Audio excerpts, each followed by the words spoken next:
All right, welcome back. Today, we're jumping into a really cool story from the Srimad Bhagavatam. And it's built around this amazing riddle, a paradox really, that makes you rethink everything you thought you knew about power, pride, and even your own point of view. So, get this. How can a tiny baby be heavier than the entire universe, but at the same time, be as light as a feather? I mean, that sounds completely impossible, doesn't it? But the answer? Well, it unlocks this really profound truth about reality. And it all boils down to just one thing: perspective. So the whole secret is, it completely depends on who's doing the lifting. You see, for a demon who's all about pride and control, that baby is an impossibly crushing weight. But for his mother, who's just full of love, he's this light, joyful little bundle. That right there, that's the paradox we're going to get into. Okay, so to really get how this all works, we've got to go back to where it all started, a quiet morning in the village of Gokula. But, things are about to get shattered. And this is where it gets kind of spooky. Everything just stops. An eerie silence falls over the whole world. Even the birds go quiet. The Bhagavatam paints this picture of a moment where nature itself is holding its breath, almost like it knows something huge is about to go down. And then, bam! Out of absolutely nowhere, this insane cyclone just erupts. Dust and fear everywhere. But here's the thing. This is no ordinary storm. It's actually a demon. Trināvarta, disguised as the wind. His whole game is chaos and confusion, and he's got one target in mind: the baby Krishna. So the whirlwind just swoops in, grabs the baby, and shoots up into the sky. And in that moment, the demon is thinking, I've got him. I won. Total arrogance, right?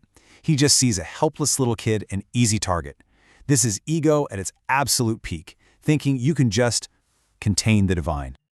But of course, that victory, it's just an illusion. Pride makes you blind. And this demon is about to run headfirst into a reality that's way, way bigger than he is. And this is where it all flips. While they're way up in the air, the real power starts to show. First, Krishna makes himself infinitely heavy, just impossibly heavy. The demon's strength starts to give out. He can't even breathe.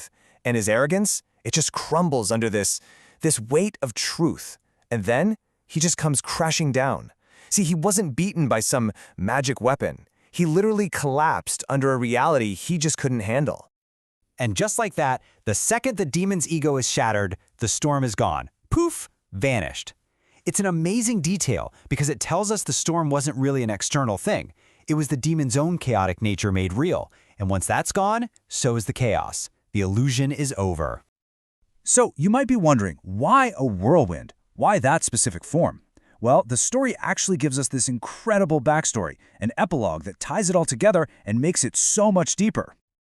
Turns out, Trināvarta wasn't always a demon. Way back, he was some kind of celestial being who was super proud of how light and fast he was. He actually made fun of these sages for being so heavy and stuck on the ground. Bad move. One of the sages cursed him, saying, "Your pride and air will bind you as air." So the very thing he was most proud of, his lightness, literally became his prison. What an incredible twist of fate, right? Yeah, think about that for a second. His greatest strength became his cage. He was trapped. And the only way out was to finally run into a truth so heavy, so real, that his inflated, airy ego couldn't handle it. Something that would finally, literally, bring him back down to earth. And that brings us full circle, right back to the paradox we started with. Because this story isn't just about good versus evil. It's about something much more subtle, the way grace, or divine intervention, actually works. So here it is, the big takeaway. For the demon who tried to possess and control him, Krishna was the unbearable weight of truth itself. But for his mother, who just loved him, no strings attached, he was effortlessly light. The weight was never actually in the baby. It was all about the intention of the person trying to do the lifting. Isn't that wild? And this is where it gets really interesting. Both of them, the loving mother and the hateful demon, both got to interact with the divine. And here's the kicker. Neither one of them really understood what was going on. They had no idea about the cosmic scale of it all. And that's the whole point. This is really the heart of it all. The Bhagavatam is telling us that grace, or divine mercy, doesn't wait for us to have it all figured out. It doesn't need us to understand everything first. It just shows up. Sometimes it shows up to liberate us through love, and sometimes it shows up to liberate us by completely shattering our ego. So, let's just leave it with this thought. Just like that demon's curse was answered by this divine weight, what if the heaviest things in our own lives, the burdens that feel like they are absolutely crushing us, are actually the very things designed to set us free? Something to think about.